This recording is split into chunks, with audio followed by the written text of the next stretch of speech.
Mr. Shipman's class, Mr. Shipman's class. Mr. Shipman's class, Mr. Shipman's class. Mr. Shipman's class, Mr. Shipman's class. Mr. Shipman's class, Mr. Shipman's class. Mr. Shipman's class, Mr. Shipman's class. Mr. Shipman's class, Mr. Shipman's class.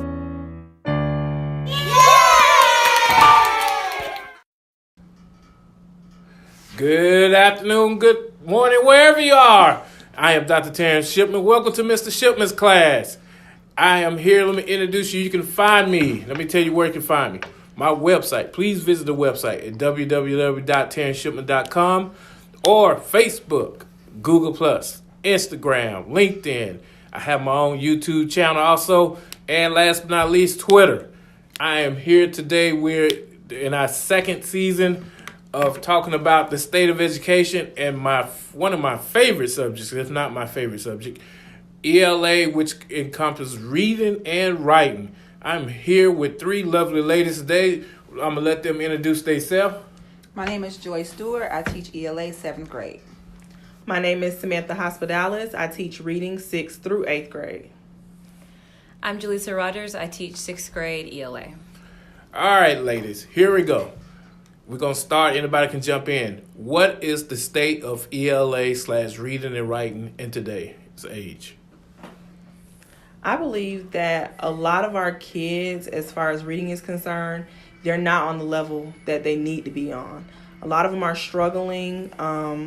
You don't find a lot of parental support, especially at the middle school level, and being involved in that reading piece. They know where they are. They know what they have to do to get to where they need to be, and even the lack of motivation. There's no motivation there as far as reading is concerned.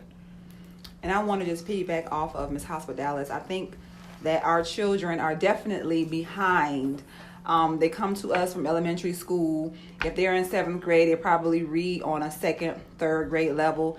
And it's extremely difficult to try to go back to teach students the basic skills when we have so many other standards they have to learn and master by the Georgia milestones. So it's very difficult for us as teachers to get these group of kids, and they're extremely low. So their writing and reading is far behind where it needs to be at this point. I'm going to piggyback and say I completely agree with all of that, and also that I can say consistently every single year the students that we get are not on grade level. The majority of them are not on grade level. So that's what you're working with every single year, and it just gets further and further behind. We don't have the time to go back, like Ms. Stewart said, and give them those basics because we have all the other things that we need to cover. So it's hard to close those gaps, even though that's what we are told to do. Like, that is the main goal. We got to close these gaps, but we don't ever have the time to actually do that. Mm-hmm. And I'm going to come in, being a former ELA teacher, and I still teach reading in some form or fashion. The way I used to try to close the gaps is when the school, whenever we had it, was the accelerated reader. I hate that we don't have that program anymore. It takes a teacher who loves reading, and you have to push it. You have to push it down their throat. I know people don't like to hear that, but you do. You have to make them do accelerated reader, or we call it AR, to make them read. And you have to read books with them. One of the things that I do is we'll read a book, but we'll listen to it at the same time. That helps them with their reading fluency and helps them read faster. Or just get the love of reading, to hear an actor do the voice inflections. Today we'll read Harry Potter and the Chamber of Secrets. And a little girl just went crazy when they just kept saying a certain name. She loved it. And then a little boy, once we finished reading today, he just kept saying this man name the way the actor did. You have to let them see not just movies, but let them hear reading. Hear actors do it. Let them fall in love with it. That's the only way to get them. Yes, absolutely. And we don't have that focus as far as reading novels consistently in class either. Like, that has not, since I've been teaching, been a thing where, like, okay, well, we absolutely have to make sure we read a novel. We have to absolutely make sure, not just read it, but finish the novel and work through the students and work through the skills with them. They don't have the endurance to read novels by themselves without us modeling it for them. Right. All right, ladies, the second question.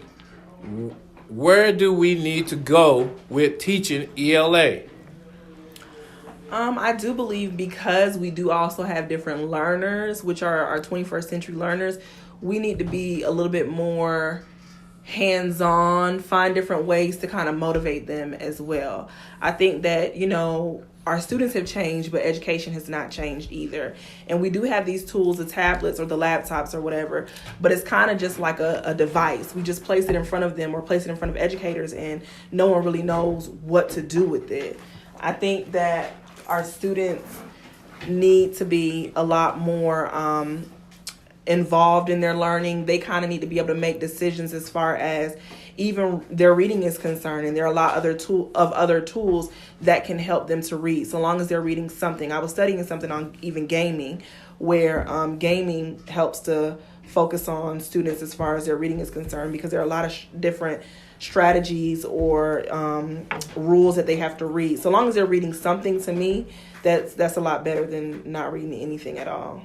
Yeah, I agree with that. Definitely want to zero in on giving them something that they can manipulate, giving them something that they're interested in, because that motivation is a really big piece that's missing, and they don't have ownership of their own learning. Like, they are not invested in, well, this is something that I need to get better at because it's going to help me. All of those pieces don't come together. And I do agree with what both the ladies have said. And I'm very big on family and parental support and involvement. Mm-hmm. We are only with children 8 hours a day. That's true. So we can only do 8 hours of work. And we split that time with different teachers. They absolutely do. So really, let's say an hour of ELA, yes, right? Yes. So we need parents to take the time to read with their kids at home, listen to them read, buy audio books, let them listen to it as well. Yes. And books of interest. Yes. Mm-hmm. Books of interest. Doesn't have to be anything boring. Absolutely. But I think that will help a great deal with kids coming to us, and they can comprehend better. They're more fluent. That'll help us a great deal. But like I said, we're only as great as our kids come to us, of course, but we can do only but so much in a day. So I think if they did that after hours and on the weekends and the breaks and the holidays, the children will get better with each passing month and then with each passing year. Absolutely. You're right. I think one of the problems, let me switch that. Not a problem, but a solution I came up with is, for extra credit, I ask parents to go to Goodwill and buy a book for your child. Book won't cost you, 50 cents or $1? Correct. Go buy a book. Go to the library and get a library card. And check out a book. That's 200 points. Yes. You know how many kids don't even know where the public library is located? Yes. Wow. And I posed this question to my class last week while we were reading. I said, how many of you have books in your house? We don't have any books in our house. It's like, how can you have a house and don't have books in it? I'm overflowing with books. I got books stacked on speakers and on floor. Every room you go into my house has a book, magazine, something to read. Right. You just have to, and I am so also, if a kid don't like reading books, see if they like reading magazines. Mm-hmm. I know this one kid who he gets the gaming magazine every month in the mail. He loves it. As soon as he get it, he's reading it because he's reading up on the different strategies. Mm-hmm. You have to let them find something that they really enjoy, do it.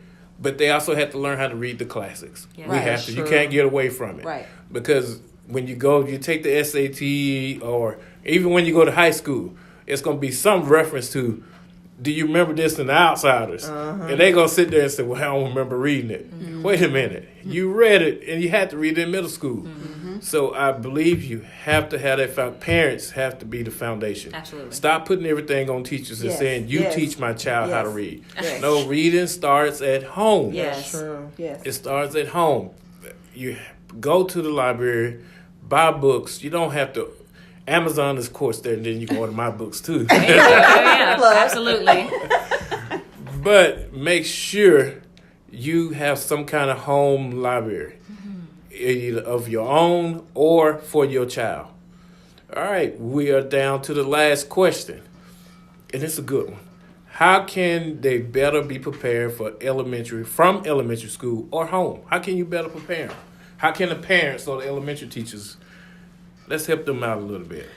I think you already touched on it with the last question where you're saying there needs to be that at home with that home library, checking out books and reading it, getting them different types of texts that they can read, that they can like, that are accessible, because how can you raise a learner when you don't have any books in your house? Like, they are still right now, they're having those formative years. So if you don't have anything for them to read at the house, if they can see that's not something that you value, how will they put value on it? Mm-hmm. So I would say a lot of it comes down to having those values at home, like being really specific about the fact that education itself is important, just for itself, not for everything else that it can get you, but also because it leads to a career, and it leads to you being able to take care of yourself, and it leads to you being a better citizen. But even by itself, it just betters you as a person. So if we had parents that felt that way, that felt the way that my parents felt, where it's not acceptable except for you to come home after doing your best, we would see a difference in our students.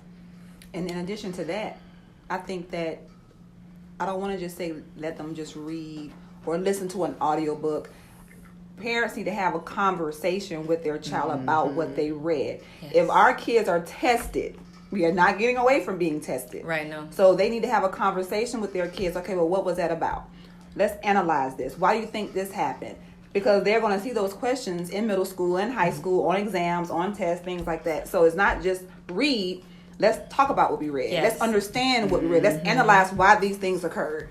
Yes. No, I agree with you. And, turning things into even real life experiences. Right. When you talk about that reading and that writing piece, I even think about, my child is just born the other day, and I read to him every night. And now he's at a stage where, even though born early, says a lot of words for his age. Yes. And even beyond that, my plan is I like to travel. When we go somewhere, you write about your experience. So that way that ties into real world situations where, okay, you went here, you wrote about it, and now I can read it and give you feedback. Right. And That's so good. Providing that educational experience in any type of environment, to me, I think is very important. I agree.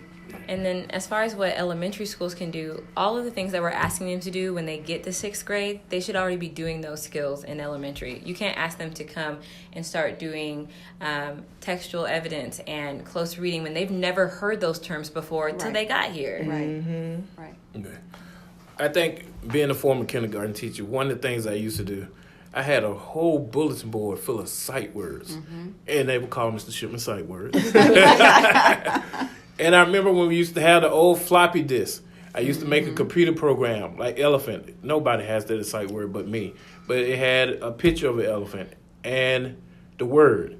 And you have to put sight words all around your house. It's not just about phonics. They have to have phonics. Believe me, I'm a firm believer in phonics. But they just put words on everything. Label it. Let your child see it. Make your home a school the first 4 years of their life. That's true. Don't wait till they get to kindergarten and say, hey, here's my child, go teach it. Because I've taught so many kids, I swear, they got out of somebody's closet. And I had, I'm just telling the truth. I had to hold so many hands just to teach them how to write their name, how to know when we're doing the alphabet. Take their hand and take it, say, this is A, and let them feel it and touch it.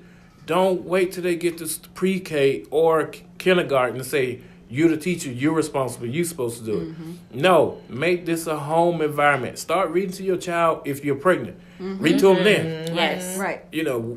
I said this before when we did the pregnant episode. Take them to the movies. Let them listen to the movies. Yes. Yeah. Put an audiobook to your stomach and let them hear it. Let them get used to those vibrations, used to the hearing words. And believe it or not, they actually might start reading by the time they're 2 or 3. Correct. That's true. I agree. It didn't last closing words, ladies. I just think reading is important, just period. You can't be successful in anything that you do if you're unable to read. It doesn't matter what type of job you want, whether you want to be an athlete or not. You can't be successful unless you know how to read. Right. If you're going to take anything from it, read. And right. And write. Yeah. Yes. All right. In closing, I want to thank my 3 guests. Thank you very much. I also want to remind you, you can find me again at my website, www.terrenceshipman.com, Facebook, Google+, Instagram, LinkedIn, YouTube, and Twitter. And in closing, like I always say, I am special, I am smart, I am somebody. Thank you very much for coming to Mr. Shipman class, and we'll see you next time.